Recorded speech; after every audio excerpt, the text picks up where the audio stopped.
السلام علیکم ورحمۃ اللہ وبرکاتہ. نحمده ونصلی علی رسوله الکریم اما بعد فاعوذ باللہ من الشیطان الرجیم. بسم اللہ الرحمن الرحیم. رب اشرح لی صدری ویسر لی امری واحلل عقدۃ من لسانی یفقهوا قولی. حدیث نمبر 203. عن عامر بن سعد قال كان سعد بن ابي وقاص في ابله فجاءه ابنه عمر فلما رآه سعد قال اعوذ بالله من شر هذا الراكب فنزل فقال له انزلت في ابلك وغنمك وتركت الناس يتنازعون الملك بينهم فضرب سعد في صدره فقال اسكت. سمعت رسول اللہ صلی اللہ علیہ وسلم یقول ان اللہ یحب العبد التقی الغنی الخفی. رواہ مسلم کتاب الزہد. سیدنا عامر بن سعد کہتے ہیں کہ سیدنا سعد بن ابی وقاص رضی اللہ عنہ اپنے اونٹوں میں تھے کہ ان کا بیٹا عمر آیا. جب سعد رضی اللہ عنہ نے اس کو دیکھا تو کہا میں اس سوار کے شر سے اللہ کی پناہ مانگتا ہوں. پھر وہ اترا اور بولا کہ تم اپنے اونٹوں اور بکریوں میں اترے ہو اور لوگوں کو چھوڑ دیا ہے کہ وہ سلطنت کے لیے لڑ رہے ہیں. سیدنا سعد رضی اللہ عنہ نے اس کے سینے پر مارا اور کہا چپ رہ، میں نے رسول اللہ صلی اللہ علیہ وسلم سے سنا ہے.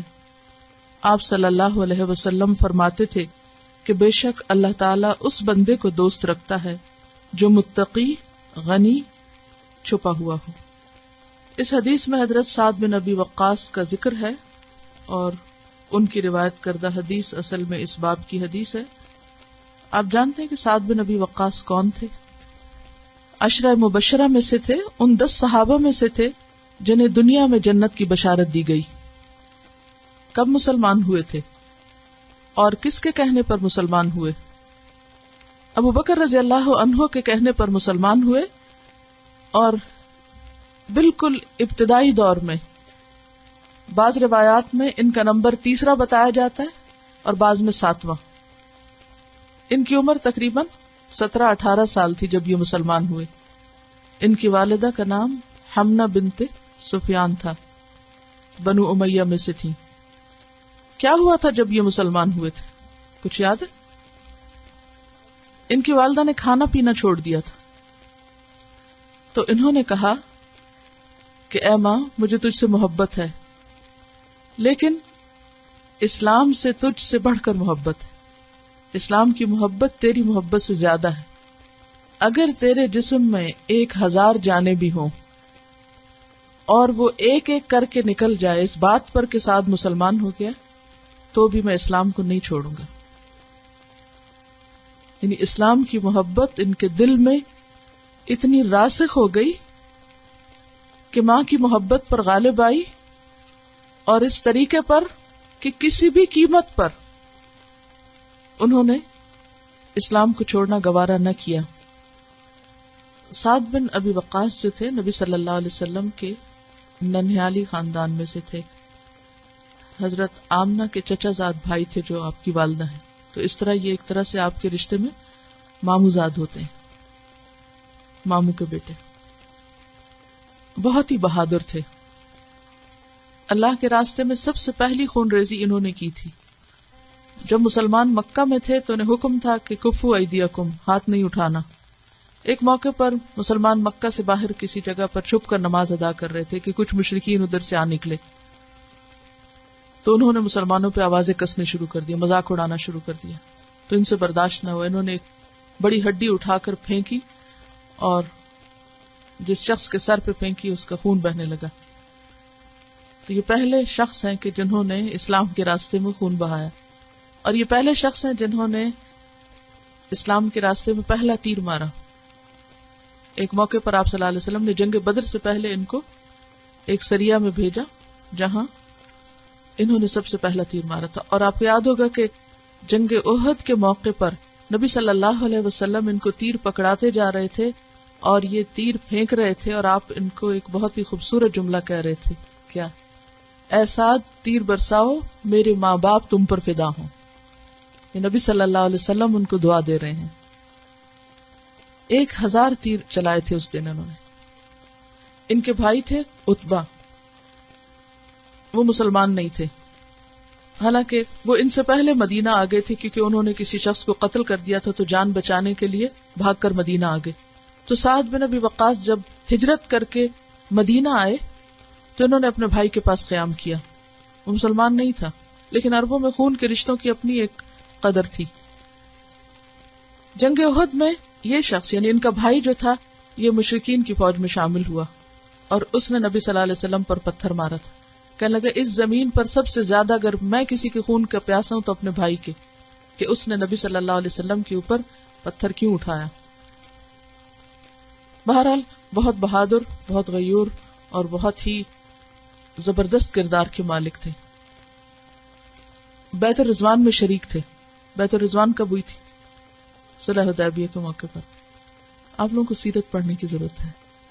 بیعت الرضوان صلح حدیبیہ کے موقع پر ہوئی اور اس میں یہ شریک تھے. فتح مکہ کے موقع پر شریک نہیں ہو سکے تھے.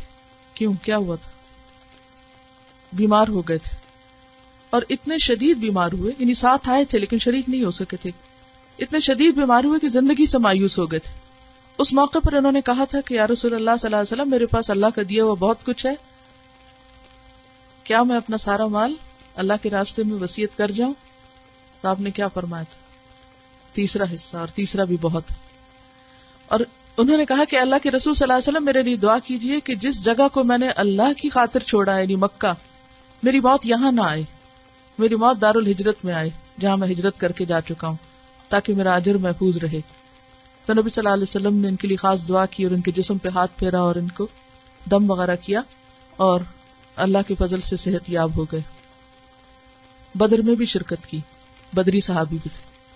اہل بدر کے بارے میں بھی خوشخبریاں ہیں، بیت الرضوان والوں کے بارے میں بھی ہیں، اور اسی طرح سابقون السابقون میں سے تھے.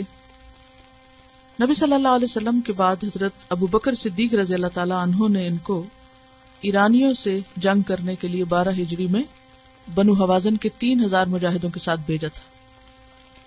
لیکن وہاں جا کر یہ جنگ میں حصہ نہ لے سکے، پھر بیمار ہو گئے اور انہوں نے اپنی جگہ کسی اور کو امیر مقرر کیا.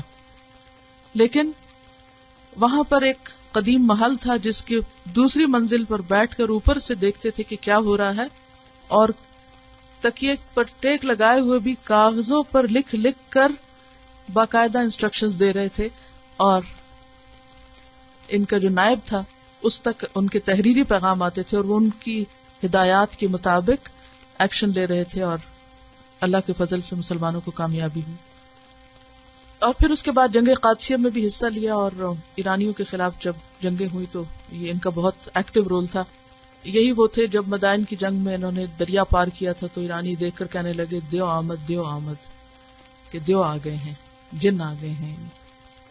دیو اور فارسی زبان میں بڑے جن کو کہتے ہیں، افریت من الجن، کسی کو عام مخلوق نہیں لگتی، غیر معمولی قسم کے لوگ ہیں.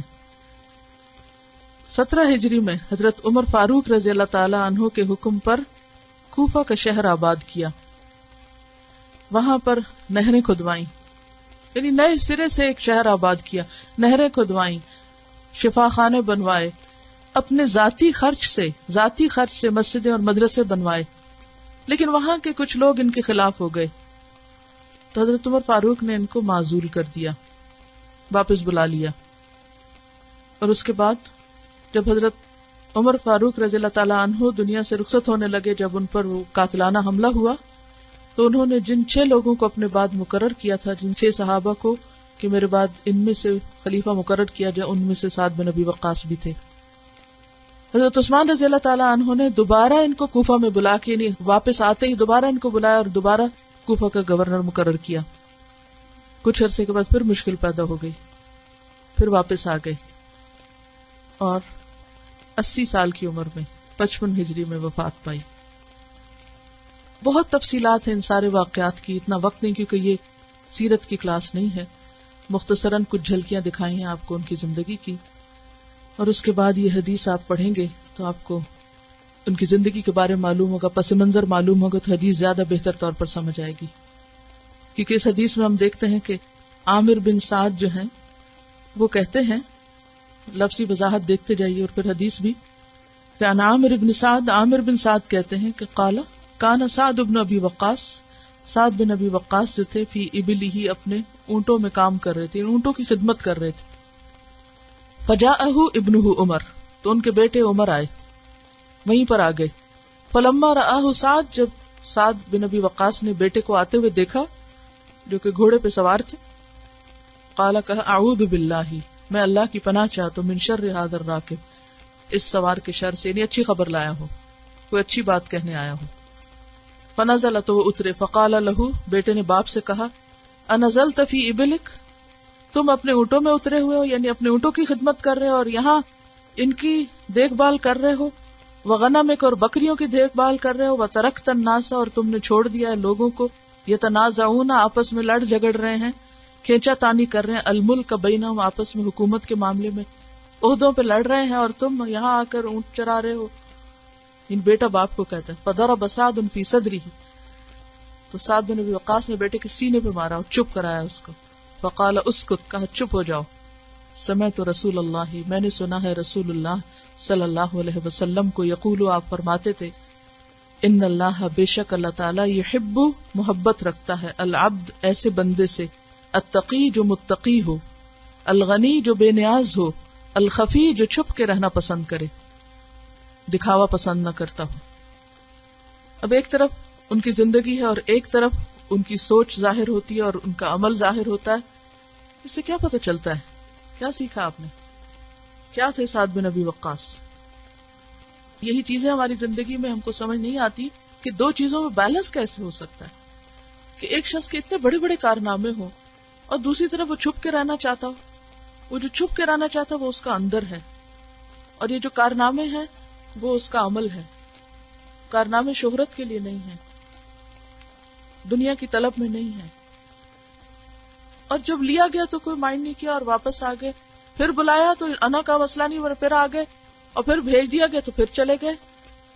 اور نام خلافت کے لیے چنا گیا ہے اور وہ جا کے اونٹ چرا رہے ہیں کہ اگر میری ضرورت ہوئی تو بلا لیا جائے گا، نہیں تو میں بیٹھا ہوں یہاں اپنا کام کر رہا ہوں، میرے پاس بہت سے کام ہے اور کرنے کو. یعنی کوئی ایک خاص انہوں نے زندگی کا وہ نہیں بنایا تھا کہ اگر نیکی ہے تو بس یہ ہے اور اگر یہ نہیں تو کچھ بھی نہیں.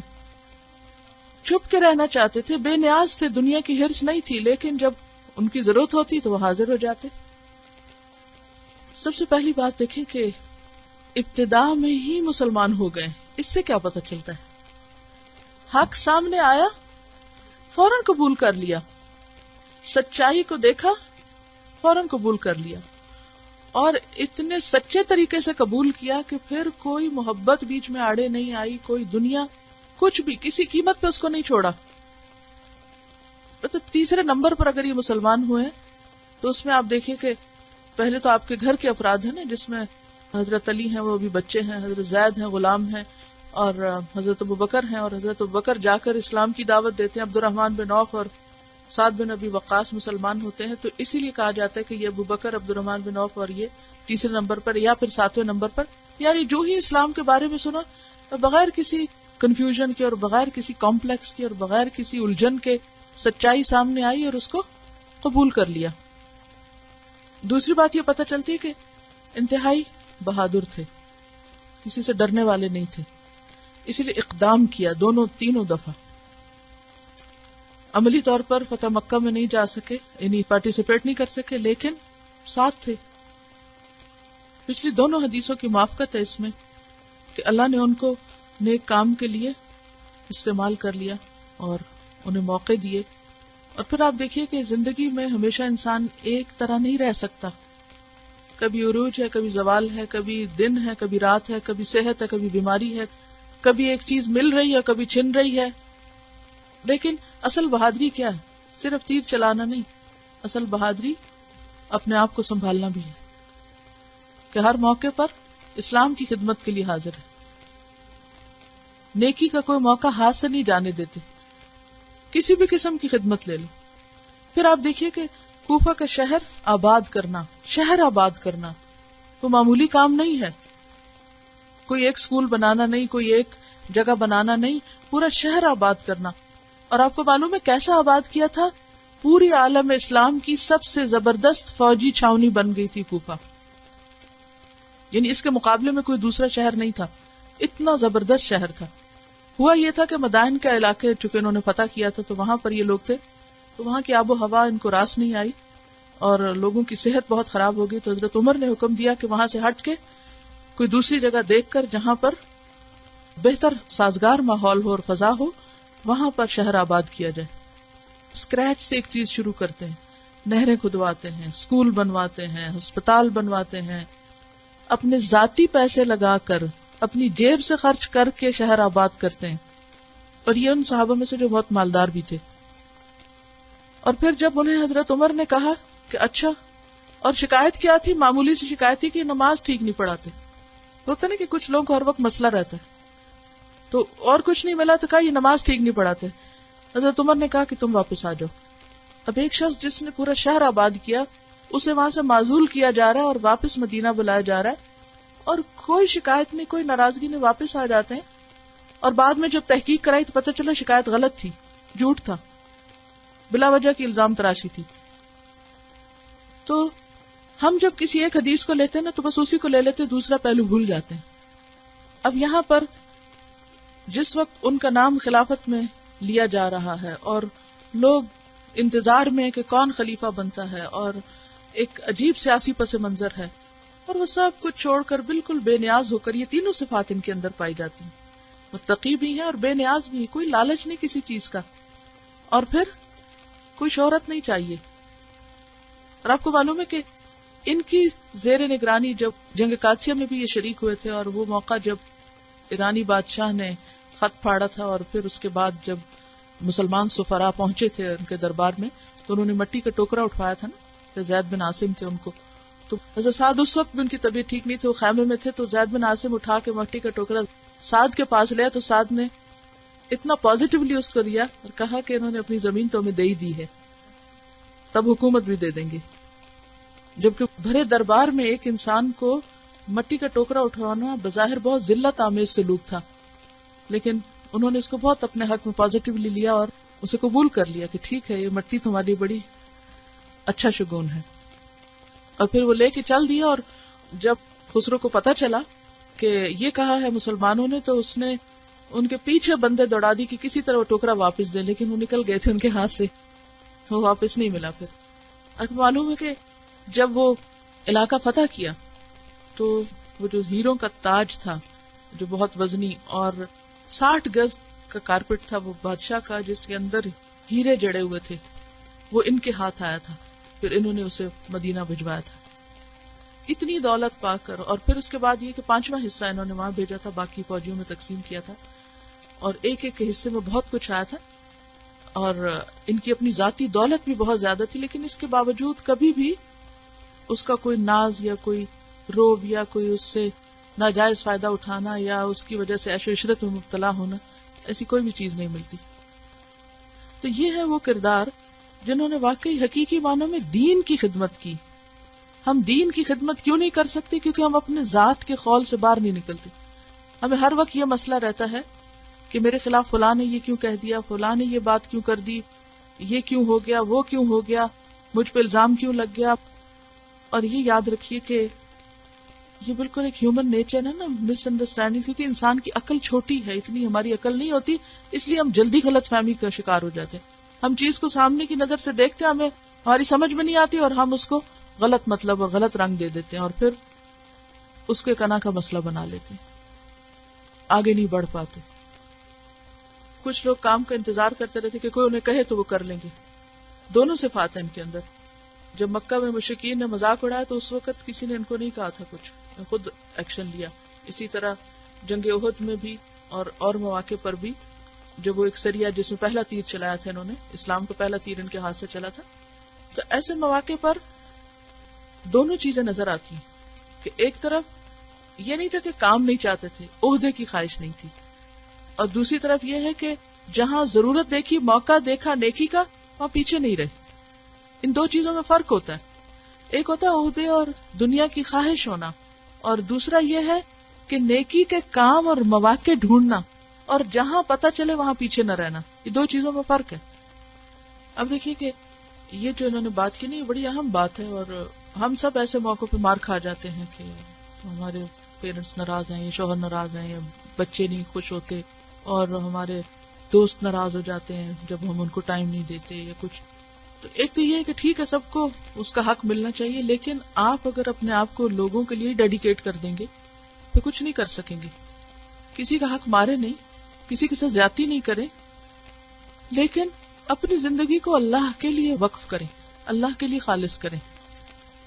ہر چیز کی ایک لمٹ اور ایک حد ہوتی ہے. سب کے حقوق اپنی جگہ ہیں، سب کا خیال رکھنا اپنی جگہ ہے، لیکن انسان کی زندگی کا مقصد اپنی جگہ ہے. اس میں اگر آپ سچے ہیں تو اپس اینڈ ڈاؤن تو ضرور آئیں گے زندگی میں، اونچ نیچ بہت ہوگی، ہر چیز آپ کی مرضی کے مطابق نہیں ہو سکتی، لیکن جو اصل ہے اس کو بندہ نہ ہاتھ سے جانے دے. نو میٹر واٹ، کوئی تعریف کرے، تنقید کرے، اچھا سمجھے، برا سمجھے، آگے لائے، پیچھے کرے، کچھ بھی ہو، کام ہی کرنا ہے، مقصد پہ نظر رہنی چاہیے. اب دیکھیں کہ انتہائی عروج اور انتہائی عاجزی، انتہائی مالداری اور انتہائی معمولی درجے کے کام بھی کرنا. عربوں میں جو بڑے لوگ ہوتے تھے وہ خود اونٹ نہیں چراتے تھے، وہ خود ان کی خدمت نہیں کرتے تھے، ان کے غلام ہوتے تھے. آگے غلام خرید لیتے تھے پیسے سے اور ان سے کام کرواتے تھے. لیکن آپ دیکھیے کہ کہاں وہ کوفہ کے گورنر ہیں اور کہاں آ کے اپنے اونٹوں کو دیکھ بھال کر رہے ہیں اور بکریاں چرا رہے ہیں اور اپنا کام کر رہے ہیں. کمپلیکس نہیں ہے نا اندر. ہم لوگ کمپلیکس کے مارے ہوئے ہیں، یہ چیز ہماری شان کے مطابق اور یہ خلاف ہے اور یہ ہمیں کرنا ہے اور یہ نہیں کرنا. ان کے نزدیک نیکی نیکی ہوتی تھی. نیکی کا کوئی بھی موقع نیکی کا موقع ہے، چھوٹا یا بڑا یا کسی بھی رنگ کا ہے. اس میں کوئی پک اینڈ چوز نہیں تھا کہ یہ نیکی تو میری شان کے مطابق ہے اور یہ نیکی شان کے خلاف ہے اور یہ شان سے کم ہے، لہذا یہ نہیں کریں گے. جو ہمت توفیق ہو، جیسے بھی، کسی بھی کام میں عیب نہیں ہے اور آر نہیں ہے. جس شخص کے سامنے یہ ہوتا ہے نا کہ میں نے نیکی کمانی، اس کے لیے کچھ بھی مشکل نہیں، چھوٹی سی چھوٹی نیکی بھی اس کے لیے حقیر نہیں. ہم اللہ پہ ڈال دیتے ہیں، اللہ چاہے گا تو ہم کو ہدایت مل جائے گی، اور اللہ چاہے گا تو ہم یہ بھی کر لیں گے، اور اللہ چاہے گا تو وہ بھی کر لیں گے. لیکن ہم اپنے اندر کے کمپلیکس اور اپنے اندر کی جو خرابیاں ہیں ان کو نہیں دور کر پاتے. اور پھر ایک اور بات آپ دیکھیے کہ باپ اور بیٹے کا تعلق کیسا ہے اور کتنی اسٹریٹ فارورڈ سیدھی سیدھی گفتگو ہے. بیٹے کو دیکھ کے کہتے ہیں اس کے شر سے اللہ مجھے بچائے. یہ اصل میں ایک محاورہ بھی ہے اور ایک دعا بھی ہے کہ جب ان یوزول قسم کا کوئی اچانک آتا ہے تو ہم کہتے ہیں نا پتہ نہیں کیا خیر کی خبر ہو، جیسے کہتے ہیں، یعنی ایسی بات لائے، ایسی خبر لائے تو جس میں خیر ہو. آج اگر کوئی اپنے بیٹے کو یہ کہے تو بیٹا وہیں سے گاڑی موڑے اور دوبارہ کبھی نہ آئے کہ باپ نے مجھے یہ کیوں کہہ دیا. ایک اور باپ بیٹے کے تعلق میں آپ دیکھیے کہ بیٹا کتنے کھلے انداز میں بتا رہا ہے باپ کو کہ لوگ کیا کر رہے ہیں اور آپ کیا کر رہے ہیں. کیا ہم اپنے بچوں کو اجازت دیتے ہیں کہ وہ بھی ہمیں کھلے انداز میں کچھ بتا دیں؟ یعنی کانفیڈنس دینا ہے نا اپنی اولاد کو کہ جو کہنا ہے کہو، اور پھر وہ ہاتھ مار کے چپ کراتے ہیں. آج کتنے لوگ ہاتھ کی ضرب سہیں گے؟ ہم تو اس پہ ٹچ ہی ہو جاتے ہیں کہ ہمیں چھوا ہی کیوں، ہاتھ کیوں لگایا ہمیں. اور عموماً ایسا ہوتا ہے نا کہ بچوں کو یہ ہوتا ہے کہ ہمارے ماں باپ بہت اعلیٰ مقام پہ ہوں، اور ہم سب اپنے ماں باپ کے بارے میں ایک بہت وہ رکھتے ہیں، ایک ہمیشہ بڑی سوچ رکھتے ہیں کہ ان کو عزت کا مقام ہو، احترام ہو سب. اور یہاں پر وہ آ کے کہتے ہیں کہ لوگ کیا کر رہے ہیں، آپ کیا کر رہے ہیں، وہاں آپ کے نام کی لاٹری نکلی ہوئی ہے اور آپ یہاں ہیں، چلے آپ خلیفہ بنے. اور تو وہ کس طرح اس کو چپ کراتے ہیں کہ یہ بھی تربیت کا ایک انداز ہے نا کہ مجھے کیا چاہیے. معزول ہو کے آ چکے تھے نا، کیونکہ حضرت عمر رضی اللہ تعالیٰ عنہ نے ان کو معزول کر دیا تھا جب ان کے خلاف ایک شکایت ہوئی تھی کہ نماز ٹھیک نہیں پڑھاتے. اب یہ واپس آ گئے ہیں. اب کچھ عرصے کے بعد حضرت عمر کے اوپر قاتلانہ حملہ ہو جاتا ہے. وہ بیماری کی حالت میں 6 لوگوں کا نام لیتے ہیں، ان میں سے ایک یہ بھی ہے، اور اس وقت وہ بحث چل رہی ہے کہ کون خلیفہ ہو. اور یہ سب کچھ چھوڑ کے اپنے آرام سے معزول ہو گئے. وہ گورنر تھے, وہاں سے نکال دیا گیا, آ کے اپنے اونٹوں میں کام کرنے لگے دوبارہ. تو بیٹے نے کہا کہ بھی ادھر چلیں, یہاں کیا کر رہے ہیں, لوگ جھگڑ رہے ہیں کس چیز میں اور آپ کیا کر رہے ہیں. تو انہوں نے کہا کہ نہیں, مجھے جھگڑوں میں نہیں پڑنا, میرے لیے کام زیادہ اچھا ہے. ان کا سوال یہ ہے کہ بعض اوقات ہم سوچتے ہیں کہ اونٹوں کی دیکھ بھال کرنا از اے ویسٹ آف ٹائم, اس سے بہتر ہے کچھ اور کرو. اٹس اے گڈ کوشچن, کیونکہ ہمیں ایسے ہی کنفیوژن لگے رہتے ہیں, اچھا اس وقت یہ کروں یا یہ کروں, یہ کروں یا نہ کروں, تو ڈیسائیڈ نہیں کر پاتے. اور پھر نتیجہ کیا ہوتا ہے کہ ہم کسی بھی اپنے کام پر راضی نہیں ہوتے اور ہم سمجھتے ہیں ہماری زندگی ضائع ہو رہی. تو یہاں ان کی حکمت کیا ہے کہ جب تک ان کو موقع ملا شہر آباد کرنے کا, ہی واز سو ٹیلنٹڈ, ایک شہر کی پوری پلاننگ کرنا اور اس کو بالکل ایک ماڈرن طریقے سے, اور پھر اس کو ایک فوجی چھاونی بھی بنانا, یعنی کہ اسٹریٹجک پلاننگ بھی اور رفاہ عامہ کے کام بھی اور علم کی خدمت بھی, اور یعنی کہ اسکریچ سے ایک چیز کو ڈیولپ کرنا, یہ کوئی معمولی کام نہیں تھا. سو ٹیلنٹڈ, سب کچھ کرنے کے قابل تھے. جب سب کچھ کر لیا اور لوگوں کی خدمت میں دن رات لگے ہوئے, تو وہاں ان کے خلاف شکایت ہو گئی اور وہاں سے اٹھا کے وہ بھیج دیے گئے. اب ایک تو یہ تھا کہ وہ وہیں فتنہ اٹھاتے, کیا کرتے کہ ہے کوئی میرے جیسا قابل, تمہیں ایسا نہیں کوئی ملے گا, اور وہاں لوگوں کی ایک پارٹی بناتے اپنے ساتھ, اور ایک جنگ و جدل شروع ہو جاتی اور ایک فتنہ فساد شروع ہو جاتا. انہوں نے اس کو چھوڑا کہ ٹھیک ہے, اب واپس آ گئے. اب ایک شخص کو اگر کسی جاب سے ریٹائر کر کے گھر بھیج دیا جائے تو بجائے اس کے کہ سارا وقت بیوی پہ غصہ نکالے, اسے بہتر ہے کہ گھر کے اندر جو کام ہے اس کا, اب اور کوئی نہیں تو فوری طور پر اگر اونٹ چرانے کا کام ہے تو چلو وہی کرتے, یعنی ڈو سم تھنگ.